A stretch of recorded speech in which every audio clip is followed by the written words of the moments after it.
सच्चाई की जीत। एक समय की बात है, एक सुंदर गांव में एक किसान रहता था जिसका नाम मोहन था।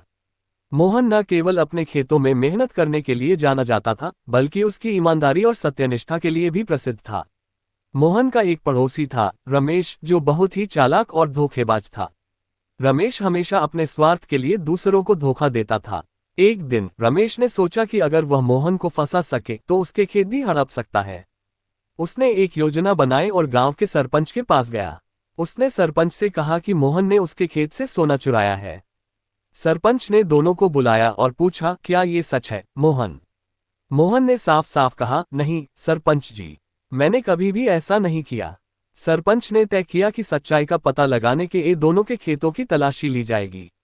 रमेश ने अपने खेत में पहले से ही कुछ सोने के सिक्के छिपा दिए थे ताकि मोहन को फंसाया जा सके।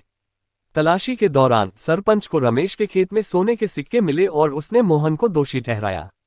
मोहन को जेल में डाल दिया गया, लेकिन उसने हार नहीं मानी। मोहन ने ईश्वर से प्रार्थना की और सच्चाई की जीत की उम्मीद में रहा।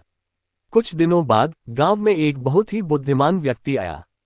उसने गांव के लोगों से कहा कि वह सच्चाई और न्याय के बारे में बहुत कुछ जानता है और वह मोहन की सच्चाई का पता लगाने में मदद कर सकता है। उसने सरपंच से कहा, मुझे मोहन के खेतों की तलाशी लेने दीजिए। सरपंच ने सहमति दी और बुद्धिमान व्यक्ति ने मोहन के खेतों की गहराई से तलाशी ली। उसने पाया कि जमीन के नीचे एक पुराना बक्सा दबा हुआ था जिसमें बहुत सारे सोने के सिक्के थे।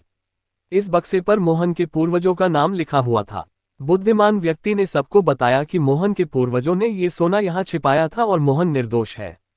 उसने रमेश की चालबाजी का भी पर्दाफाश किया और रमेश को सजा मिली। गांव के लोग मोहन की ईमानदारी और सत्यनिष्ठा की प्रशंसा करने लगे। मोहन ने सच्चाई की जीत का सबसे बड़ा उदाहरण प्रस्तुत किया और गांव में फिर से शांति और विश्वास लौट आया।